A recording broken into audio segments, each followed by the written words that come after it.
Hello everyone, आज का हमारा टॉपिक है इनकम एंड एक्सपेंडिचर, जिसमें हमारा क्वेश्चन है एक पर्सन अर्न कर रहा है 16,000 पर मंथ, जिसमें से 80% वो स्पेंड कर दे रहा है और बचा हुआ अमाउंट वो सेव कर रहा है। अगर उसकी इनकम 20% इंक्रीज़ हो जाएगी और एक्सपेंडिचर 10% हो जाएगा इंक्रीज़, तो हमें बताना है कि उसकी सेविंग में कितना इंक्रीज़ होएगा। तो ऐसे क्वेश्चन में जिसमें हमें परसेंटेज निकालनी होती है सेविंग में, ज़रूरी नहीं है कि हमें अमाउंट की ज़रूरत हो, हम ऐसे भी निकाल सकते हैं।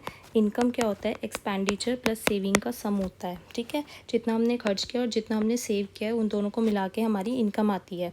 ठीक है, तो इसमें क्या हो गया, हम मानते हैं इनकम 100 मान लेते हैं अपनी, और उसमें से उसने स्पेंड किया है 80%, तो 100 का 80% 80 रुपीज़ आता है, तो हमने ये लिख लिया। तो सेव कितने हुए? 20 रुपीज़ सेव हुए हैं। जब हम पे 100 रुपीज़ है, उसमें से 80 हमने खर्च कर दिए तो 20 बचे। ठीक है, अब बोला है कि उसका जो इनकम है वो 20% इंक्रीज़ हो गया है, तो 100 पे अगर हम 20% इंक्रीज़ करते हैं तो 20 रुपीज़ ही इंक्रीज़ होता है। ऐसे हम निकाल सकते हैं 100 मल्टीप्लाई 20 अपॉन में 100, तो 100 से 100 कैंसिल हो जाएगा तो 20 रुपीज़ ही बढ़ेंगे। फिर 80 रुपीज़ से उसका 10% इंक्रीज़ होता है 80 रुपीज़ पे। जब हम 80 पे 10% इंक्रीज़ करेंगे तो वो हमारा 8 रुपीज़ आ जाएगा आंसर। ठीक है, तो 8 रुपीज़ यहाँ पे इंक्रीज़ हो गए एक्सपेंडिचर में।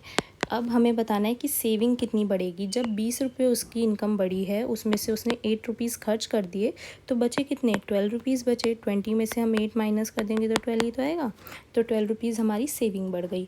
अब हमें इसी का परसेंटेज निकालना है कि परसेंटेज कितनी इंक्रीज़ हुई है सेविंग की। तो 12 रुपीज़ जो हैं वो इंक्रीज़ हुए हैं, तो 12 हम ऊपर लिखेंगे। कितने पे 12 रुपीज़ इंक्रीज़ हुए हैं? 20 रुपीज़ पे 12 रुपीज़ इंक्रीज़ हुए हैं, तो ये हम नीचे लिखेंगे मल्टीप्लाई बाय 100।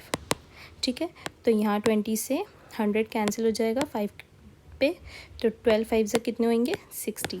तो यही हमारा आंसर हो गया 60%। Thanks for watching, follow for more.